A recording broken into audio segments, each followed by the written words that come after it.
সম্মানিত ভিউয়ার্স, আসসালামু আলাইকুম ওয়া রাহমাতুল্লাহি ওয়া বারাকাতুহু। আশা করি সবাই আল্লাহর অশেষ রহমতে ভালো আছেন, সুস্থ আছেন। এই চ্যানেলে আরেকটি নতুন গুরুত্বপূর্ণ ভিডিওতে আপনাদের সবাইকে স্বাগতম।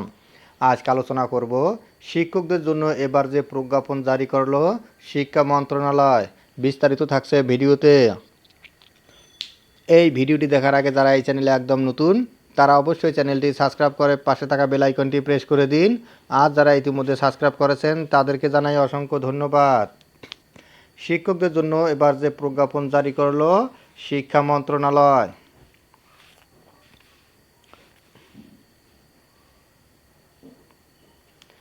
বেসরকারি মাদ্রাসা শিক্ষা প্রতিষ্ঠানে কর্মরত এমপিওভুক্ত শিক্ষকদের শূন্য পদের বিপরীতে বদলির প্রজ্ঞাপন জারি করেছে শিক্ষা মন্ত্রণালয়। বদলি নীতিমালা অনুযায়ী একজন শিক্ষক কর্মজীবনে সর্বোচ্চ 2 বার বদলি হওয়ার সুযোগ পাবেন। তবে একজন শিক্ষিকা কর্মজীবনে সর্বোচ্চ 3 বার বদলির সুযোগ পাবেন। রোববার 22 ডিসেম্বর মন্ত্রণালয় থেকে এ প্রজ্ঞাপন জারি করা হয়েছে।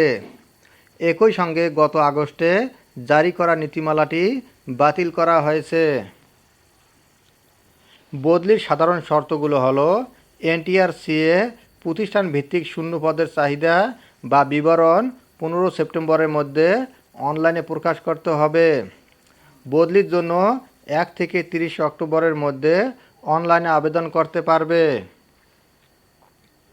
30 নভেম্বরের মধ্যে বদলির আদেশ জারি হবে। 30 ডিসেম্বরের মধ্যে নতুন কর্মস্থলে যোগদান সম্পূর্ণ হবে। আবেদনকারী শিক্ষক তার চাকরির আবেদনে উল্লেখিত নিজ জেলায় বদলির জন্য আবেদন করবেন। তবে নিজ জেলায় পদশূন্য না থাকলে নিজ বিভাগের যে কোনো জেলায় বিদ্যমান শূন্য পদের বিপরীতে বদলির আবেদন করতে পারবে। শর্তের মধ্যে রয়েছে প্রথম যোগদানের পর চাকরি 2 বছর পূর্ণ হলে বদলির আবেদন করার জন্য যোগ্য হবেন। বদলি হয়ে নতুন কর্মস্থলে যোগদানের পর ন্যূনতম 2 বছর কর্মে নিয়োজিত থাকার পর পরবর্তী বদলির জন্য আবেদন করতে পারবেন।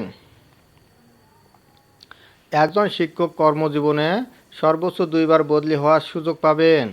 তবে একজন শিক্ষিকা কর্মজীবনে সর্বোচ্চ 3 বার বদলির সুযোগ পাবেন। একটি শূন্য পদের জন্য একাধিক আবেদন পাওয়া গেলে জ্যেষ্ঠতার নারী ও দ্রুত বিবেচনায় বদলি অনুমোদন করা হবে।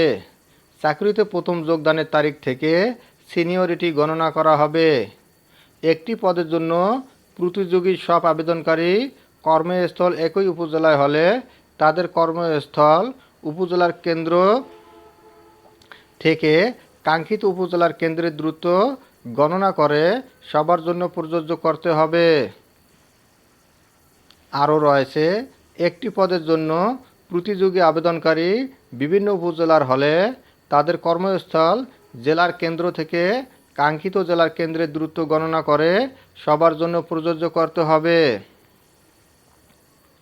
একটি পদের জন্য প্রতিযোগী আবেদনকারী বিভিন্ন জেলার হলে তাদের স্ব জেলার কেন্দ্র থেকে কাঙ্ক্ষিত জেলার কেন্দ্রের দূরত্ব গণনা করতে হবে। দূরত্ব পরিমাপের জন্য জনপ্রশাসন মন্ত্রণালয়ের মডেল অনুসরণ করা হবে। অসম্পূর্ণ বা ভুল তথ্য সংবলিত আবেদন বিবেচনাযোগ্য হবে না। ইচ্ছাকৃত ভুল প্রমাণিত হলে শাস্তি আরোপ করা হবে। বদলির কার্যক্রম সম্পন্ন হওয়ার পর এনটিআরসি অবশিষ্ট শূন্য পদে নিয়োগের সুপারিশ চূড়ান্ত করবে। আবেদন নিষ্পত্তি যেভাবে বদলির সমগ্র প্রক্রিয়া সফটওয়্যারের মাধ্যমে সম্পন্ন হবে। ডিএমই সফটওয়্যার তৈরি ও অনলাইন আবেদনের ফরম্যাট নির্ধারণ করবে। বদলি করা শিক্ষকের ইন্ডেক্স আগের প্রতিষ্ঠান থেকে বদলি করা প্রতিষ্ঠানে অনলাইনে ট্রান্সফার হবে। বদলি করা শিক্ষকের এমপিও ও অন্যান্য আর্থিক সুবিধাদি এবং জ্যেষ্ঠতার ধারাবাহিকতা পূর্ববৎ বজায় থাকবে। আরও যত নিয়ম বদলির আবেদন অধিকার হিসাবে দাবি করা যাবে না।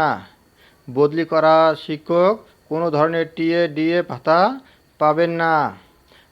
আদেশ জারির 10 দিনের মধ্যে সংশ্লিষ্ট শিক্ষা প্রতিষ্ঠানের প্রধান বদলি করা শিক্ষকের অবমুক্তি নিশ্চিত করবেন।